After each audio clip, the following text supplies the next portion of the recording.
A bus driver by day, but in his spare time, a motorcycle garage repair online sensation.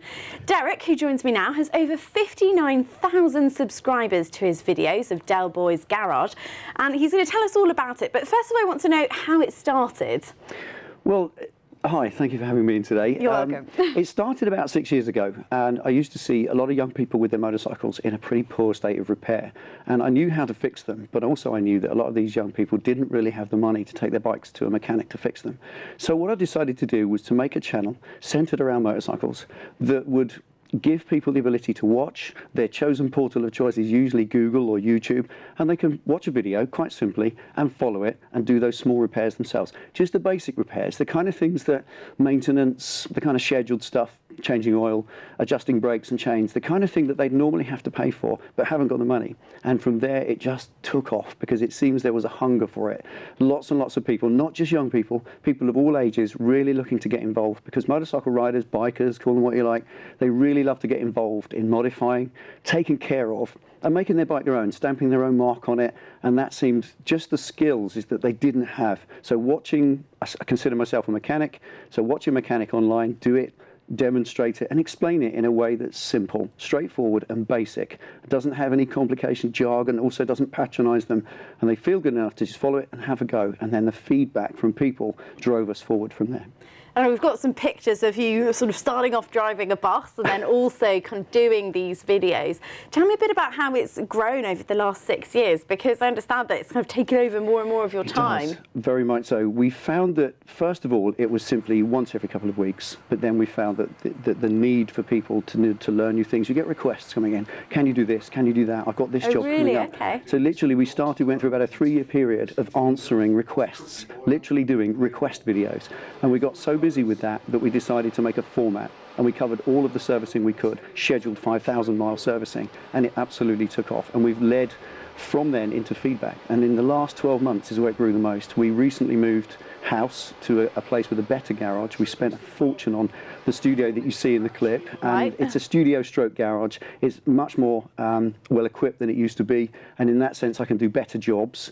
And we've engaged in a project as well, so I've grabbed an old motorcycle and I've decided to modify it, transform it into something completely different, and along the way we can demonstrate lots and lots of skills that you need, such as the basic metalworking skills that you require when you're going to make yourself a custom bike of your own, and do it safely as well. We do also project this safety message. I was going to say, because safety is a huge thing. Are you really recommending that people take up some of these tools? Can be quite dangerous if they're not used right. You're really recommending people just kind of do it in their backyard? I do, very much so, because a garage is no more dangerous than, say, a busy kitchen, where you might have blades and hot liquids and flames and cookers. Well, in a garage it's exactly the same. You've got tools, they are dangerous. You need eye protection, you need gloves and all the relevant, what we call PPE, the personal protective equipment. So we always project that message with every single video. I demonstrate when I work on something as much as I possibly can. I always, I practice what I preach, and that's, I think, as that educates people as much as the actual work itself. And so give me some things that you've done in these videos. I mean, I don't know if it will mean a lot to me because I don't know loads about motorbikes, but I'm sure if you tell me something easy, I can grasp it. Well, in the clip, what you're seeing there is that was oil treating, in a particular, a bolt. So you can take a piece of metal that might go rusty in normal terms, and if you heat it up to a certain temperature, about 400 degrees, where it just changes colour, Crikey. Dip it in some oil, with obviously use tongs, yes. Dip it in some oil, and that then burns the oil into the surface of the metal, and that rust proofs it.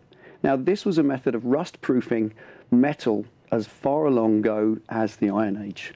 It's as old as metal itself. There were no chroming process. There was no paint 2,000 years ago. So people had to rust proof, even suits of armour for warriors thousands of years ago. It would be treated with bacon fat or oil or grease, something that would stop the metal from rusting, and they would burn it on so that it didn't wash off. So these are skills, these are basic metalworking skills.